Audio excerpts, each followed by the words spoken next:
আজকে সকাল থেকে না সারা রাত্রি মোটামুটি খুব সুন্দর বৃষ্টি হচ্ছে। এতদিন বৃষ্টি হয়নি সেরকম কোনো ব্যাপার না, তার কারণ হলো এই বছর গরমের সময়, যেটা চৈত্র মাসেই প্রচুর বৃষ্টি হচ্ছিল। কিন্তু তারপরে আমাদের মোটামুটি এই বৈশাখ মাসটা এবং জ্যৈষ্ঠ মাসটা এত রোদ গরম দিয়েছে যে এখন মানে আজকের বৃষ্টির যে শান্তিটা, সেই শান্তিটা বোধহয় চৈত্র মাসেও পাইনি।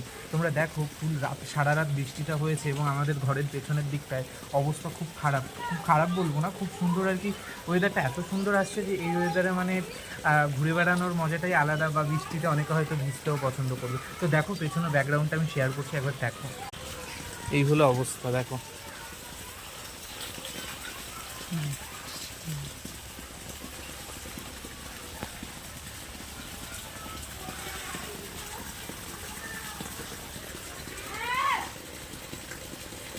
আজকের ওয়েদারটা কিন্তু আমার খুব সুন্দর লাগছে। ইভেন আমিও ভাবছিলাম যে একটু বৃষ্টিতে যাই, বৃষ্টির অনুভূতিটা নিজের শরীরে ফিল করে, বাট করাচ্ছি না। তার কারণ হলো আমার ঠান্ডা লেগে যাওয়ার আর কি একটা দোষ আছে, মানে খুব অল্পতেই ঠান্ডা লেগে যায়, তার জন্য যাচ্ছি না।